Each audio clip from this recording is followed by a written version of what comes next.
इस वक्त की बड़ी खबर रायपुर से सामने आ रही है, जहां सीएम साय आज करेंगे डोंगरगढ़ का दौरा। केंद्र गृह मंत्री अमित शाह के साथ कार्यक्रम में होंगे शामिल। दोपहर 12:55 पर डोंगरगढ़ के लिए होंगे रवाना। चंद्रग्रह तीर्थ में अमित शाह के साथ कार्यक्रम में होंगे शामिल। छोटी बमलेश्वरी माता के भी करेंगे दर्शन।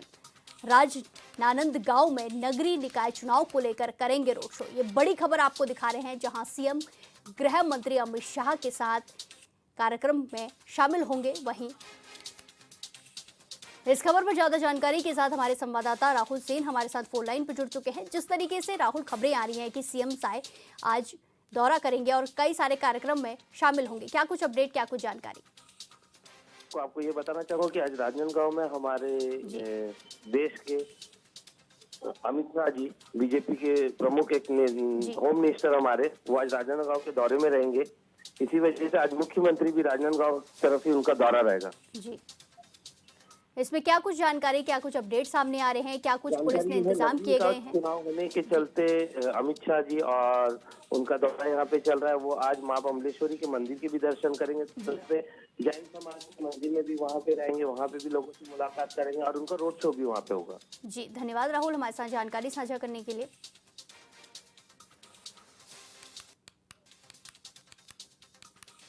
अगली बड़ी खबर छत्तीसगढ़ से सामने आ रही है, जहां 6 दिवसीय भ्रमण पर राष्ट्रीय रक्षा महाविद्यालय का प्रतिनिधि मंडल रहेगा। मुख्य सचिव डीजीपी से की मुलाकात। नवा रायपुर आईआईएम सिरपुर का किया भ्रमण। महिला स्वयं सहायता समूह से भी की मुलाकात। ये बड़ी खबर आपको दिखा रहे हैं, ये तस्वीरें आपको दिखाई जा रही हैं छत्तीसगढ़ से। ये तस्वीरें आपको दिखाई जा रही है, जहां 6 दिवसीय भ्रमण पर राष्ट्रीय रक्षा महाविद्यालय का प्रतिनिधि मंडल, मुख्य सचिव डीजीपी से की मुलाकात। नवा रायपुर आईआईएम सिरपुर का किया भ्रमण। महिला स्वयं सहायता समूह से भी मुलाकात की है। ये बड़ी खबर आपको छत्तीसगढ़ से दिखा रहे हैं, जहां 6 दिवसीय भ्रमण पर राष्ट्रीय रक्षा महाविद्यालय का प्रतिनिधि मंडल, मुख्य सचिव डीजीपी से की मुलाकात। नवा रायपुर आईआईएम सिरपुर का किया भ्रमण। महिला स्वयं सहायता समूह से भी मुलाकात की है। ये तस्वीरें आपको दिखा रही हैं छत्तीसगढ़ से, ये तस्वीरें आपको दिखाई जा रही हैं। इस खबर पर ज्यादा जानकारी के साथ हमारे संवाददाता राहुल सेन हमारे साथ फोन लाइन पर जुड़ चुके हैं। जिस तरीके से राहुल खबरें आ रही हैं कि 6 दिवसीय भ्रमण पर राष्ट्रीय रक्षा महाविद्यालय का प्रतिनिधि मंडल, मुख्य सचिव डीजीपी से मुलाकात की है, क्या कुछ जानकारी, क्या कुछ अपडेट है इसमें? मैं आपको बताना चाहूंगा कि राष्ट्रीय रक्षा महाविद्यालय, रक्षा मंत्रालय, नई दिल्ली की टीम, ये टीम है जो 16 सदस्यों का प्रतिनिधि मंडल है, जो 6 दिवस के लिए रायपुर भ्रमण में है। इस टीम के नोडल अधिकारी संभायुक्त श्री महादेव कावरे जी है और कावरे जी के नेतृत्व में इस प्रतिनिधिमंडल के जो लोग हैं वो मुख्य सचिव अमित जैन से मुलाकात करेंगे। जी, धन्यवाद राहुल हमारे साथ जानकारी साझा करने के लिए। खबरों में आगे बढ़ते हैं। फरवरी को होने जा रहे नगर निगम और पालिका चुनाव के लिए कांग्रेस का घोषणा पत्र जारी हुआ है। इसमें कांग्रेस ने महिला, युवाओं और श्रमवीरों पर ज्यादा फोकस किया है। हालांकि 34 बिंदुओं में सभी वर्गों के लिए कुछ न कुछ घोषणाएं शामिल हैं। राजधानी में कांग्रेस प्रदेश अध्यक्ष दीपक बेज और घोषणा पत्र समिति के संयोजक सत्यनारायण शर्मा की मौजूदगी में घोषणा पत्र जारी किया गया। छत्तीसगढ़ प्रदेश कांग्रेस कमेटी ने प्रदेश मुख्यालय सहित तमाम जिला मुख्यालयों में तमाम वरिष्ठ नेताओं के साथ आज एक साथ घोषणा पत्र लॉन्च कर रही है, ताकि छत्तीसगढ़ प्रदेश में चल रहे नगरीय निकाय चुनाव को लेकर हम नए वादे और नए इरादे के साथ हम जनता के बीच में जा सके और निश्चित रूप से 1 साल की विफल सरकार के खिलाफ में जनता मतदान करे और जनता के बीच में हम लोग जाए। सबसे पहले हम लोगों ने घोषणा पत्र में छत्तीसगढ़ के नगरीय निकाय के विकास के लिए हम लोगों ने तमाम पैमाने तय किए हैं। मैं लाइन से क्रमवार पढ़ते जा रहा हूँ। तालाबों का संरक्षण व सौंदर्यीकरण की विशेष पहल की जाएगी पूरे प्रदेश स्तर में। पूरे प्रदेश में घाटों एवं तालाबों में महिलाओं के लिए चेंजिंग रूम बनाए जाएंगे। शहरी व्यापारिक क्षेत्रों में महिला प्रसाधन की व्यवस्थाएं की जाएगी। महिला सुरक्षा की दृष्टि से पुलिस कंट्रोल रूम के साथ सामंजस्य कर सभी चौक चौराहों व स्कूल कॉलेजों के समीप में सीसीटीवी कैमरा लगाने की व्यवस्थाएं की जाएगी। सर्व सुविधा युक्त ऑटो रिक्शा, ई रिक्शा के लिए पार्किंग व चार्जिंग की व्यवस्थाएं की जाएगी। श्रद्धांजलि राशि योजना के बीपीएल कार्ड धारियों को 2,000 रुपये से बढ़ाकर 5,000 रुपये किया जाएगा। निगमों के अनियमित कर्मचारियों को नियमित करने की दिशा में प्रयास किया जाएगा। संपत्ति कर, समेकित कर एवं जल उपभोक्ता शुल्क का घर बैठे भुगतान की सुविधा दी जाएगी। कांग्रेस पार्टी के घोषणा पत्र पर मुख्यमंत्री विष्णुदेव साय ने तंज कसते हुए कहा कि कांग्रेस का घोषणा पत्र कॉपी पेस्ट है। मुख्यमंत्री ने आगे कहा कि कांग्रेस ने अटल संकल्प पत्र का कॉपी पेस्ट किया है। कांग्रेस ने पिछली बार हुए नगरीय निकाय चुनाव के वादे पूरे नहीं किए थे। हमको जो जानकारी मिली है, हम उनका सुने तो नहीं है, लेकिन जो जानकारी हमको मिल पाई है उसके अनुसार हम लोगों का जो अटल विश्वास पत्र है उसी का कॉपी पेस्ट है। और पिछले नगरीय निकाय के चुनाव में भी जो वादा कांग्रेस की जनता के साथ था उसको भी एक भी वादा पूरा नहीं किए हैं। और विधानसभा के चुनाव में भी 2023 के चुनाव में भी जो उनका वादा था वो भी पूरा नहीं हुआ है। इस तरह से छत्तीसगढ़ की जनता का विश्वास कांग्रेस पार्टी बिल्कुल खो चुकी है। छत्तीसगढ़ के उप मुख्यमंत्री अरुण साव ने कांग्रेस और आम आदमी पार्टी पर निशाना साधा। उन्होंने कहा कि कांग्रेस का घोषणा पत्र झूठ का पुलिंदा होता है, ये झूठे सपने दिखाते हैं। जबकि आम आदमी पार्टी को आप दा कहते हुए उन्होंने कहा कि आम आदमी पार्टी की सरकार का अंतिम दिन है। प्रधानमंत्री आवास मिले, इसकी कांग्रेस पार्टी झूठ बोलना बंद करे। हमने कहा है जो नजूल भूमि के पट्टा धारक हैं उनको भू स्वामित्व देंगे। कानून में परिवर्तन करके जो समेकित कर पटाते हैं, बिजली का बिल पटाते हैं, ऐसे लोगों को भी प्रधानमंत्री आवास मिले, इसकी योजना हमने बनाई है और अपने अटल विश्वास पत्र में इस बात का संकल्प लिया है। आज प्रधानमंत्री माननीय नरेंद्र मोदी जी जिस प्रकार से हर गरीब को पक्का मकान दिलाने के योजना पर चल रहे हैं, प्रधानमंत्री आवास योजना में, न केवल गांवों में, शहरों में भी, उसके लिए हमारी सरकार प्रतिबद्ध है और उसके लिए पूरी ताकत के साथ काम करेंगे। छत्तीसगढ़ में रेल बजट में 9,925 करोड़ रुपए का बजट मिलने से खुशी की लहर है। करोड़ों का बजट मिलने पर रायपुर उत्तर के विधायक पुरंदर मिश्रा ने मुख्यमंत्री विष्णुदेव साय और प्रधानमंत्री नरेंद्र मोदी का रेल सुविधाएं देने पर आभार व्यक्त किया।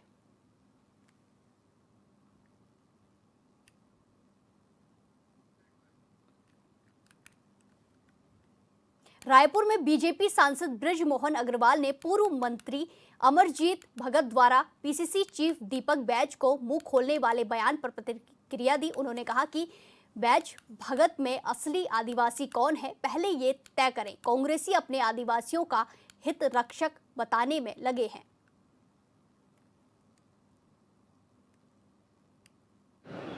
दीपक बैज जी असली आदिवासी हैं, अमरजीत असली आदिवासी हैं। पहले तो ये लोग तय कर लें कि आदिवासियों का हित रक्षक अपने आप को बताने में कांग्रेस का हर आदिवासी नेता लगा है।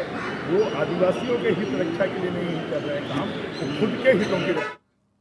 छत्तीसगढ़ में नगरीय निकाय चुनाव को लेकर बीजेपी ने एकात्म परिसर स्थित बीजेपी कार्यालय में थीम सॉन्ग लॉन्च किया। आपको बता दें कि इस गीत को छत्तीसगढ़ी रैप सॉन्ग और कई शैलियों में बनाया गया है। वहीं बीजेपी प्रदेश महामंत्री संजय श्रीवास्तव ने बताया कि बीजेपी के प्रचार अभियान में गीतों के माध्यम से प्रचार हमारा एक सशक्त माध्यम रहा है। हमारा प्रचार करने का तरीका ही अलग है।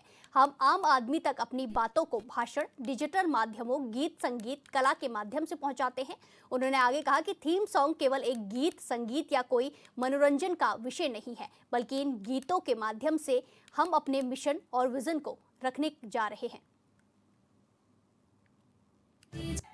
सब दाई दीदी जाबो भैया भौजाई जाबो खिलाबो कमल फूल संगी संगवारी जाबो बेटी महतारी जाबो खिलाबो कमल फूल पंचायत ले हो ही विकास लाके बीजेपी राज हो मोदी जी के है गारंटी औ विष्णु के सुशासन गाँव के विकास में बीजेपी के जोड़बो हमर इंजन खिलाबो कमल फूल सब दाई दीदी जाबो भैया भौजाई जाबो खिलाबो कमल फूल संगी संगवारी जाबो बेटी महतारी जाबो। कि विधानसभा चुनाव में इस प्रदेश की जनता ने हम सबको आशीर्वाद दिया। पिछले 5 वर्षों की भूपेश बघेल की सरकार के तमाम कारणों को देखते हुए उन्होंने बीजेपी को पसंद किया, जिसके लिए हम उनको धन्यवाद देते हैं। उसके पश्चात देश में लोकसभा के चुनाव संपन्न हुए और जो हमारी एक लंबे समय से परंपरा है पिछले 7-8 चुनावों से कि कभी हम 10 में से 11 में से 10 सीटें जीते हैं, कभी 9 जीतते हैं। पिछली बार हम 9 सीटें जीते थे, इस बार जनता ने हमको 11 में से 10 सीटें प्रदान की। इन गीतों में आपको छत्तीसगढ़ की जनता की भावना सुनाई देगी। उनके मन की जो बात है वो इन गीतों के माध्यम से रखने का प्रयास किया गया है। इन गीतों की रचना चाहे गीतकार हो, चाहे संगीतकार हो, चाहे गायक हो, सारे स्थानीय कलाकार हैं। हिंदी और छत्तीसगढ़ी दोनों भाषाओं में, क्योंकि नगरीय निकाय के चुनाव हैं तो दोनों भाषाओं में इन गीतों को बनाया गया है। और जो भरोसा छत्तीसगढ़ की जनता भारतीय जनता पार्टी पर रखती है कि एक ऐसी पार्टी जो अपने वादों को निभाने में यकीन करती है और निभाकर दिखाती है, असंभव को संभव करने वाली पार्टी के रूप में भरोसा।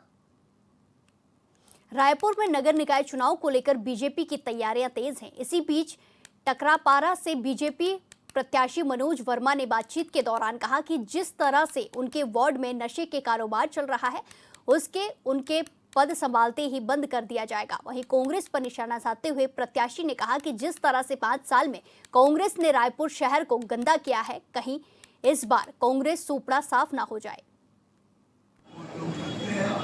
इसके अलावा विकास के साथ साथ इस बार जो 5 साल हमने जो एक नारा दिया है कि विकास किया है, अब सुधार करें। सुधार का मतलब ये है कि जो असामाजिक तत्व लोग जो है हमारे वार्ड में चौक चौराहे में गांजा पीना, शराब पीना और जुआ छिपी खेल करके अगर उन लोगों को परेशान कर रहे हैं तो विकास के साथ साथ यदि लोग परेशान हो रहे हैं तो ऐसे लोगों को सुधारने का भी काम एक जनप्रतिनिधि होने के नाते कानून का सहयोग लेकर के इन सबको थाने में अंदर कराने का काम करेंगे ताकि बदले एक शांति व्यवस्था भी रहे। ताकि विकास तो हुआ और लोगों के मन में शांति नहीं हुई तो मतलब क्या हुआ ऐसे विकास। तो हम चाहते हैं कि ये जो 5 साल है इसमें हम लोगों को एक सुधार कार्य करेंगे, जिसमें जनता के सहयोग के साथ हम ऐसे सामाजिक तत्वों को कानून के शिकंजे में अंदर कराने का काम करेंगे। देखिए कांग्रेस ने जो किया 5 साल उसको पूरी जनता ने देखी। शहर में चाहे वो राज्य शासन हो चाहे शहरी शासन में एजाज लेबर जी का पूरे शहर को लूटने के काम किए उन्होंने और अवैध कब्जों का काम किया, जिसमें जनता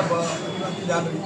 इस बार भारतीय जनता पार्टी का ही महापौर बनेगा और लगभग मैं कहूँ तो 50 से 55 भारतीय जनता पार्टी के पार्षद बनेंगे, क्योंकि हम लोगों ने किया है। हमारी सरकार ने जो योजना दी है जनता, चाहे महतारी वंदन योजना हो, चाहे वो आवास योजना हो, आयुष्मान कार्ड की योजना हो, तो ये सब योजनाएं जो हमारे जनता तक के पहुँची है, जनता उन सब चीज़ों को देख करके वोट डालेगी और कहीं ना कहीं पूरे पूर्ण बहुमत से हम इस शहर।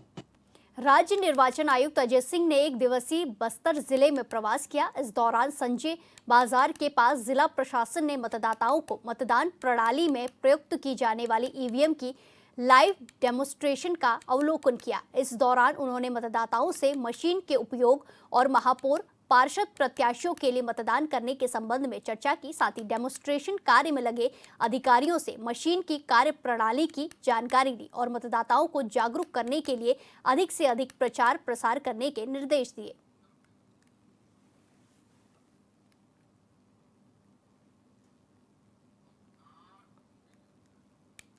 रायपुर में साइबर ठगी के लिए बैंक अकाउंट खुलवाने और ऑपरेट करने वाले आरोपियों पर पुलिस की कार्रवाई लगातार जारी है। रायपुर रेंज के पुलिस महानिरीक्षक अमरेश मिश्रा के निर्देशानुसार रेंज साइबर थाने की ओर से की गई जांच में अब तक कुल 85 लोगों को गिरफ्तार किया जा चुका है। वहीं अब पुलिस ने 13 और एजेंट ब्रोकरों को गिरफ्तार किया है, जिन पर मूल्य अकाउंट के जरिए साइबर ठगी की रकम को ट्रांसफर करने का आरोप लगा है।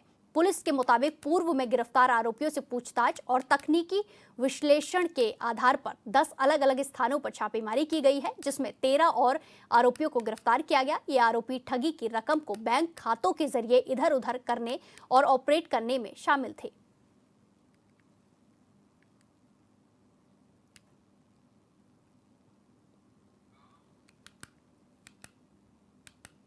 आगामी चुनाव और शांति व्यवस्था सुनिश्चित करने के मद्देनजर पुलिस ने कई थाना क्षेत्रों में निवासरत लगभग 50 चाकूबाजों और अपराधी तत्वों को क्राइम ब्रांच में हाजिर किया गया।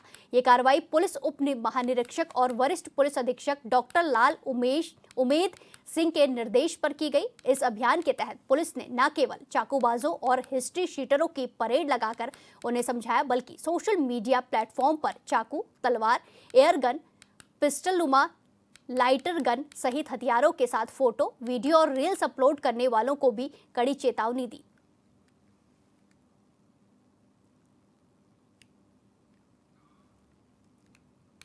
ये रायपुर शहर की यातायात व्यवस्था के सुगम संचालन के लिए यातायात पुलिस लगातार नियमों का उल्लंघन करने वाले वाहन चालकों पर प्रभावी कार्रवाई कर रही है। इसी क्रम में 1 फरवरी को शहर के प्रमुख मार्गों पर बगैर परमिट के मॉडिफाई वाहन में यातायात को बाधित करते हुए आम रोड पर व्यवसाय करने वाले मोबाइल विक्रेता वाहन चालकों के खिलाफ अभियान कार्रवाई करते हुए 6 वाहनों को जब्त कर न्यायालय भेजा गया। 6 मोबाइल विक्रेता वाहनों के खिलाफ मोटरयान के प्रावधानों के तहत 40,000 रुपए का जुर्माना भी लगाया गया।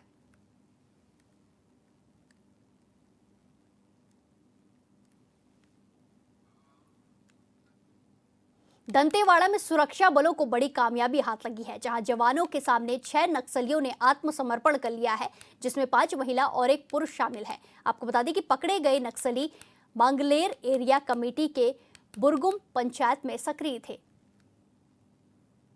कर दिया घरवालों को अंतिम संस्कार। पश्चिम चंपारण के रामनगर सबूनी पोखरा माई स्थित में सत्यचंडी महायज्ञ का आयोजन किया गया। यज्ञ में अयोध्या की रामलीला, टावर झूला समेत अन्य मॉडर्न झूला आकर्षण का केंद्र बने। यज्ञ में 7 गरीब कन्याओं का सामूहिक विवाह का आयोजन भी किया गया। 7 रथ पर सवार 7 दुल्हों ने गाजे बाजे के साथ रामनगर राज शिव मंदिर से हजारों बारातियों के साथ बारात निकाली। थाना अध्यक्ष लल्लन कुमार, सभापति प्रतिनिधि नागेंद्र आनंद सिंह, गोलू सिंह, अन्य लोगों ने बारात का आगवानी की।